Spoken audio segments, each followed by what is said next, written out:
Have been sitting in water for, I would say, about a month.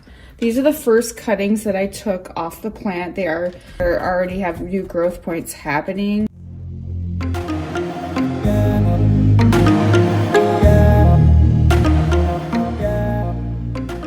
Hey guys, welcome back. I'm Krista from Plant Lux. How are you today? I am great. Happy holidays. So today I thought we would take a propagation, and it's a Red Emerald Philodendron, and we are going to pot it. And I'm going to show you how to stake it up. So here we go. We're going to do this guy stake, and he is a very mature plant and even some new growth happening. If you check this guy out right here, look at this growth point. And let's just start out just really very briefly with a few pointers on this plant. A well-lighted area, I would say medium indirect light. That is the best lighting in order to grow them effectively.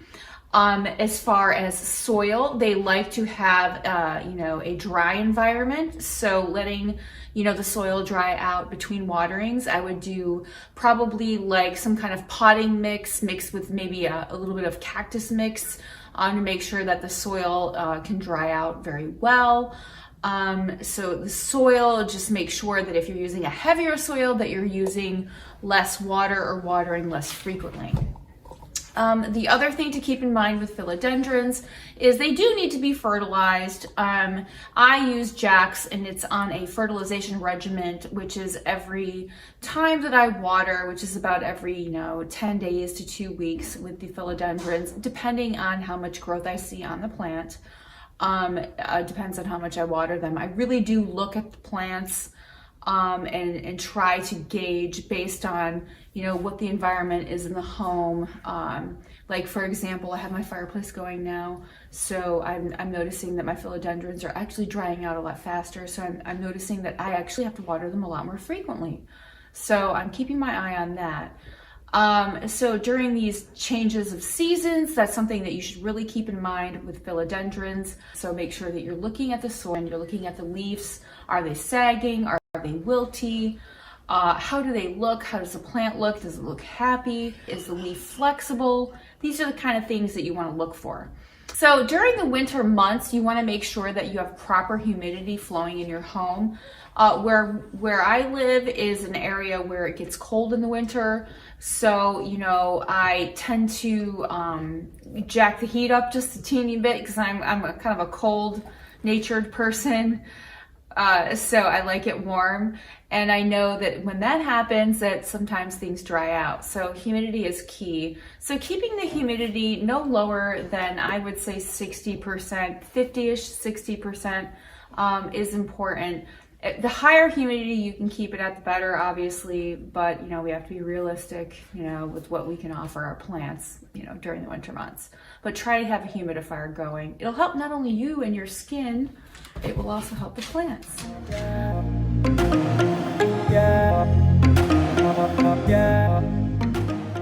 These have been sitting in water for, I would say, about a month. These are the first cuttings that I took off the plant. They already have new growth points happening. So the adventitious growth has already started to occur. So if you see this here and this here, those are adventitious growth points, which means that I cut it and now it's trying to shoot out some new growth. So, there's a lot going on here. So this is what it looks like after it sits in water for a while. I am training the plant, so it's temporarily going to be on this pole here. What I'm going to do here is I have soil that I've already put in this pot here. This is Miracle Grow potting soil. I haven't mixed it with anything else. And this obviously is a post that this is a post that I got from Lowe's.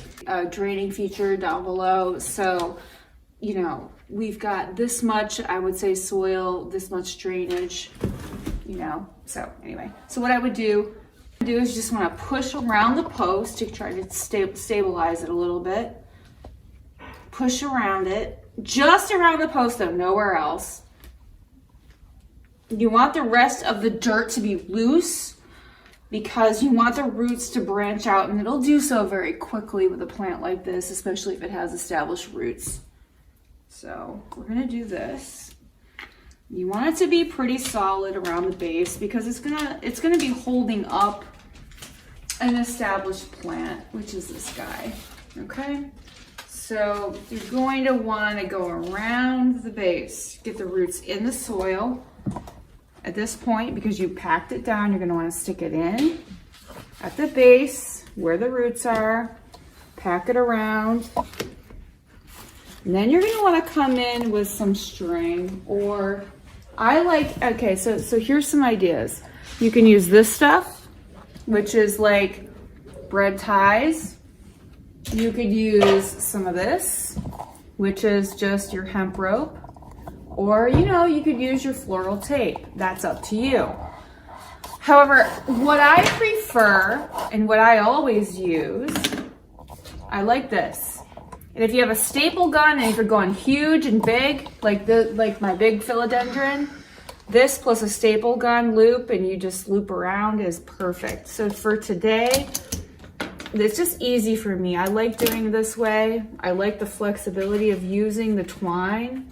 So I'm just gonna come around and I can move this as I want. So that's one of the things I really love about it is, if I decide a week from now that this isn't working out or this is droopy or whatever, I can just very easily bread tie. I just come back in here. And if I want to get this guy to stand upright, I just do that. And then I come back and I re-loop it. So I like the flexibility of having this as an option. So notice the roots, very advanced. I'm going to stick this here. Remember, we're using this to train this plant. This is gonna go eventually, I would say, in probably, I would say 6 months from now, we're gonna go up 2 sizes in pot because of the maturity level of this plant. Now notice how I cut this one extra large. I'm gonna only twist it once or twice just to hold it in place because I'm gonna come back in through here and grab another one of these guys. And I'm gonna stake them together. So see this one? He's a big leaf. He's a big mama. She. I'm just gonna come in here. I'm gonna grab some more soil. You're gonna wanna bring in some more soil at this point because I did not fill it all the way up to the top. So I'm gonna wanna add some more because I'm gonna need it on this one. I know I'm gonna need it. I can tell by the depth it is in the pot. I'm gonna come in, I'm gonna grab some more soil. And then I'm going to undo this one that I just did. See how I have another one in there? I'm just gonna twist it once just to hold it in place because I'm gonna wanna grab another one.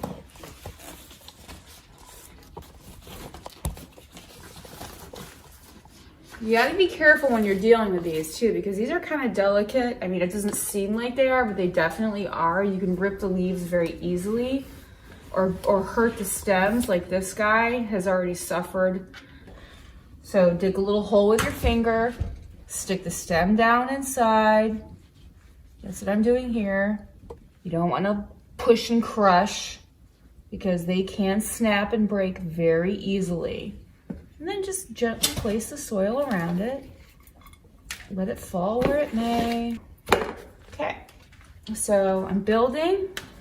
Then I want to find my original because I want to, as much as possible when I'm training a plant, I don't want it to feel like it's confined necessarily. I want it to feel like it has room to grow. So you're not going to want to every segment of the way have it like, tethered to the pole, with staples or anything like that. Now, if you look at this guy, you're going to notice that you're going to want to probably have him a little closer to the pole. I mean, it will go out that way and they're heavy leaves. So, just do it loosely though. Don't make it feel like it's in jail, you gotta give it a little room to grow. So do it and then just tie it back, let it be loose. Don't let it be restricted. And that's it. That's really that simple. And then you're going to take the rest of your propagations, like I have here, and you're just going to stick them in. and see what happens. Now remember, I showed you guys that there was quite a bit of adventitious growth already happening at the bottom. And once that meets the soil, it's gonna go crazy. The roots are gonna go crazy. Why does the soil do that? I don't know, but it does. Once roots hit soil and once the plant feels like it's planted and it's not propagating anymore, in my experience, like a giant like this, look, it's the size of my head. I mean, this is a big leaf. Look at that. That is gorgeous. Look at that. Look at that. It's beautiful. Heart-shaped. Perfect. It's gorgeous. Really beautiful. Lots of roots. Once that gets in the soil, that adventitious growth is going to shoot out some babies. So for this one, because I don't want it to lean out, see, if I just stick it in the soil and I put some soil over top, loosely, you know, I don't want to cover up the adventitious growth that's already happening, but maybe I want to train it, which means not going crazy and forcing it in ways it doesn't seem to fit. I'm gonna get some extra long bread tie wire, floral wire, and I'm just gonna loosely, you know, because however you put it in here, that's actually not long enough. I need a longer one. However you put it in the pot is actually how it's gonna grow. So you wanna do it loose. You don't want it to be crazy. And then as it grows, you can decide whether you wanna tighten it or not. That's why I love this floral wire. You can decide where and when you wanna tighten it. It's kind of like, you know, I don't know, those of you that have kids or don't have kids who maybe have had braces, you know, the dentist doesn't come in right away and tighten those things up so that it's painful and, you know, it rips your teeth out. So it's the same thing with plants, you know, you wanna give it a little room and a little space, a little breathing room. Do it little by little and train it so it goes up a pole. And then you can trade it out for a bigger pole later on. And we've got one more over here, or two more actually. Two more propagations I'm gonna stick in here. Ow, my leg. This one.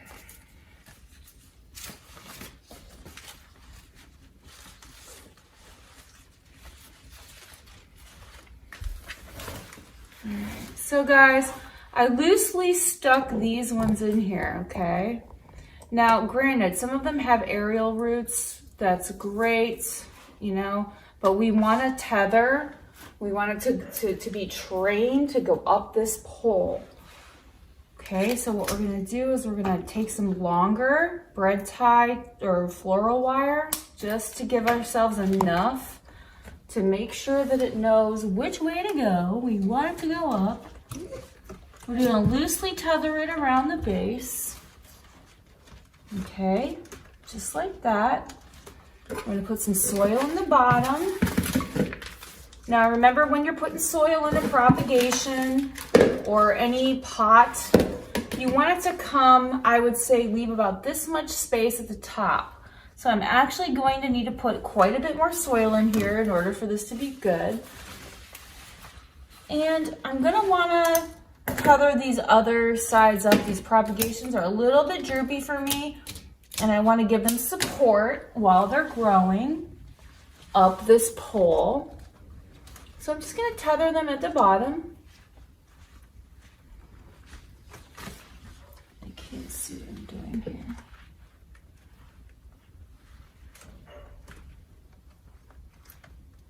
Make it tight enough to make a difference, but not tight enough to throw them off their trail, you know? Like, you don't want to make them uncomfortable. Probably going to delete all that I just said. Okay, that's it. So it looks like it's gonna be successful. And what I would do later on is this teeny skinny little pole obviously would eventually turn into a giant fence post stake like I have in that one. Okay, you gotta make sure the leaves are getting enough sun. If they don't get enough sun, you'll start noticing brown spots on them.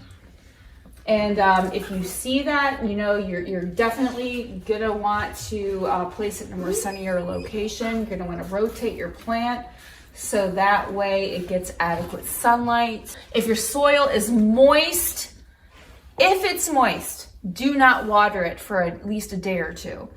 If it's dry, obviously water it right away. My soil was very, very moist, so I know that I can go 2 to 3 days without watering it, and this plant will be very, very happy. Just remember, though, when you propagate in water, like I did this one, you're going to want to keep the soil moist because it's like you're weaning it off of having a lot of water. And generally philodendrons like to be, you know, no wet feet. They like to dry out. But this one's gonna need water. It's gonna need a lot of, thank you, Whiskey. It's going to need a lot of water to keep it happy. Yes, your breath smells like salmon. Thank you. Anyway, that's it. So this is, you know, the baby from the mother plant that I have, and it's looking good. And yeah, so I'm super excited about it. I think it'll be a beautiful giant plant one day. I'll keep you guys posted. So yeah, so thanks for joining me today. And Whiskey, he was kind of good, I guess. Yes, you would. Yes, you would. And yeah, if you have any questions about Red Emerald Philodendrons, please leave it in the comments below. I look forward to hearing from you guys. And yeah, so yeah, happy holidays. And yeah, shoot me any ideas of videos you'd like to see. Hit the thumbs up button if you like this video. And yeah, so that's it for today. Thanks for joining me, and I'll see you in the next one, guys. Okay, bye. Yeah, say bye, Whiskey. Bye.